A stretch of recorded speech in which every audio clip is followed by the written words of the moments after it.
Assalamualaikum. I'm Sujano. Welcome to my channel. Today I'm short of verb. Verb দুই প্রকার। সেগুলো হচ্ছে main verb এবং অক্সিলারি ভার্ব। মেইন ভার্বগুলো হচ্ছে যেমন eat মানে খাওয়া, go মানে যাওয়া, play মানে খেলা ইত্যাদি। এবং অক্সিলারি ভার্ব হলো অক্সিলারি ভার্বকে চার ভাগে ভাগ করা যায়। সেগুলো হচ্ছে be verb, have verb, do verb এবং modal verb।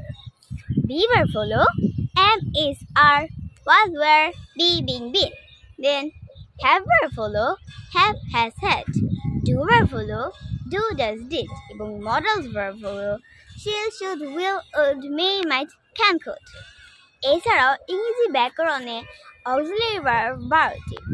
সেগুলো হচ্ছে be, have, do, can, shall, will, must, need, dare, need, must, used to, ought to, etc.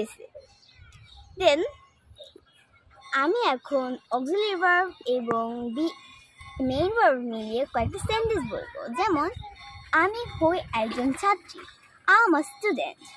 আমি একজন ছাত্রী না, I am not a student. আমি কি একজন ছাত্রী, am I a student? আমি কি একজন ছাত্রী না, I am not a student. Then সে একজন ছাত্র, হি ইজ এ স্টুডেন্ট। সে একজন ছাত্র না, হি ইজেন্ট আ স্টুডেন্ট। সে কি একজন ছাত্র, ইজ হি আ স্টুডেন্ট। সে কি একজন ছাত্র না, isn't he a student. So for today, see you again. To subscribe, like to my channel. Thank you for watching the video. Bye.